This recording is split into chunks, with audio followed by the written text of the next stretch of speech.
You're watching South Asia Newsline, and here are the top stories we are tracking for you on Tuesday, the 28th of October. India braces for cyclone Montha's impact, high alert in Orissa and Andhra Pradesh.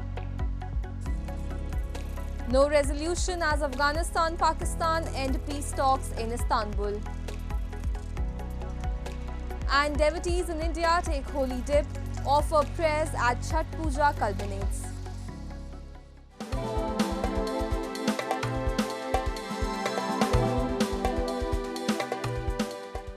And now for all the details.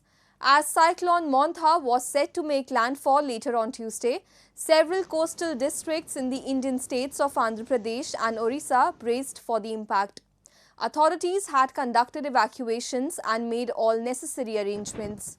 Orissa's Ganjam district and Vijayawada in Andhra Pradesh witnessed rough seas, strong winds and rainfall due to the impact of the cyclone. The cyclone over the west central Bay of Bengal had intensified into a severe cyclonic storm till the last reports came in. The landfall was expected along the Andhra Pradesh coast during the evening or Tuesday midnight, the Indian Meteorological Department said. Cyclones frequently hit India's east coast between April and December. A super cyclone that killed nearly 10,000 when it hit Orissa in October 1999 remains one of the country's deadliest natural disasters.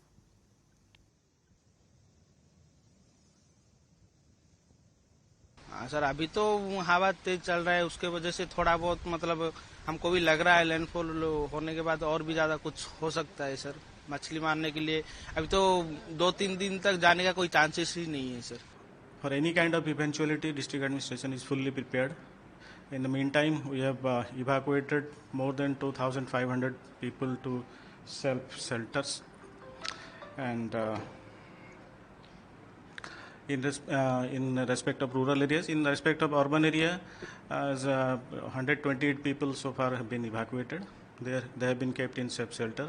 Amid ongoing trade negotiations between the two countries, India's Foreign Minister S. Jaishankar on Monday met US Secretary of State Marco Rubio and discussed bilateral ties as well as regional and global issues. The meeting took place on the sidelines of the ASEAN summit in Malaysia and in the backdrop of the bilateral trade deal between India and the United States. 5 rounds of talks have been completed so far for the first phase of the bilateral trade agreement between India and the US. On Sunday, Foreign Minister Jaishankar held separate talks with Malaysia's Prime Minister Anwar Ibrahim. The 11-nation ASEAN is considered one of the most influential blocs in the region, with India and several other countries, including the US, China, Japan and Australia, being its dialogue partners. Moving on, the third day of talks between Afghanistan and Pakistan in Istanbul to broker a long-term truce ended without a resolution, the Reuters reported on Tuesday, citing Afghan state media reports and a Pakistani security source. The talks, being hosted by Turkey's government in Istanbul and facilitated by Qatar, aimed at ensuring that the ceasefire remains intact and that the two sides reach an agreement. Afghanistan's foreign ministry spokesperson and Pakistan's army and defense minister did not immediately respond to requests for comment. The clashes began after Pakistan's airstrike this month on Afghanistan's capital Kabul, targeting the head of the Pakistani Taliban. Pakistan accuses the Taliban of allowing the Pakistani Taliban to operate inside Afghanistan. Kabul denies this. The South Asian neighbors agreed to a ceasefire in Doha on October 19, after days of border clashes that killed dozens in the worst violence since the Taliban seized power in Kabul in 2021.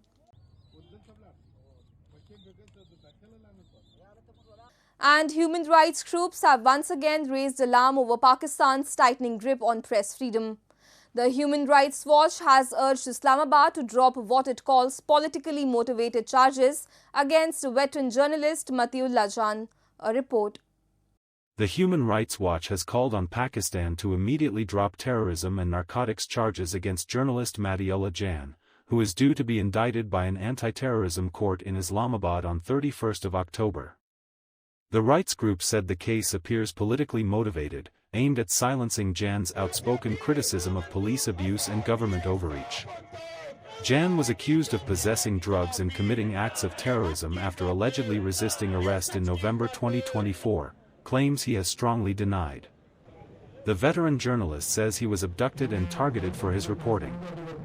Human Rights Watch warned that Pakistan is witnessing a sharp escalation in attacks on press freedom, with hundreds of journalists and activists charged under repressive laws, including the Anti-Terrorism Act and the Prevention of Electronic Crimes Act. Using terrorism charges to punish journalists for their reporting undermines the rule of law and the public's right to know, the rights watchdog said, urging Pakistani authorities to end the misuse of the justice system to intimidate the media. The organization further called on the government to uphold its obligations under international human rights law, ensuring the right to free expression and protection for journalists carrying out their work without fear of persecution. A controversy has erupted on social media after Bangladesh Chief Advisor to the interim government, Mohammad Yunus, presented a gift to Pakistan's Joint Chiefs of Staff Committee, General Sahir Shamshad Mirza, during his recent visit to Dhaka. The gift, a coffee table book titled Art of Triumph, Graffiti of Bangladesh New Dawn, featured on its cover what appeared to be a map of Bangladesh that allegedly included parts of India within its borders. The image has triggered strong reactions online, with several netizens accusing Dhaka of depicting Indian territories as part of Bangladesh. However, some Bangladeshi users on X have defended the book, claiming that it is not a map but a representation of the national flag that only resembles a map-like outline. India has not made an official response on the map so far.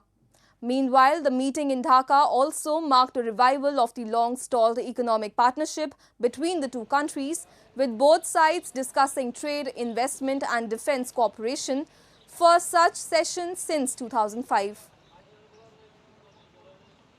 And devotees across India gathered at riverbanks early on Tuesday to offer prayers to the rising sun, marking the culmination of the Chhath Puja. The festival, celebrated with deep faith and traditional rituals, symbolizes gratitude to the sun god for sustaining life on earth. Take a look.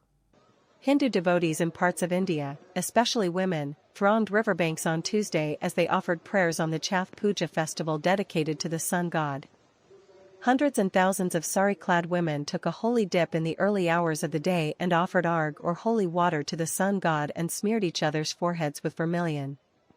The 4-day festival begins with thousands of women devotees observing fast and participating in prayer rituals, which culminate with taking a dip in water bodies. Specially जो होता है ना छठ पूजा, ये हमारे मतलब मेरे मायके में तो नहीं होता था, मेरे ससुराल में हो रहा है।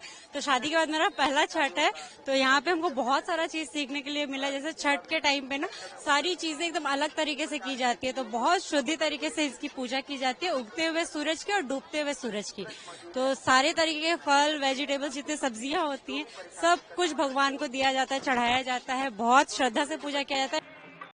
During Chhath Puja, which falls on the 6th day of the Hindu month of Kartik, the sun god and goddess Chathi are worshipped as devotees seek blessings for the well-being, prosperity, and development of their families and children. The festival is celebrated with great fervor in the Indian states of Bihar, Uttar Pradesh, and Jharkhand, along with some parts of Nepal. It is also popular in metropolitan cities like Delhi, Kolkata, Pune, and Mumbai, where a large number of people from Bihar and Uttar Pradesh reside. That's all in tonight's edition. We will see you same time tomorrow. Good night.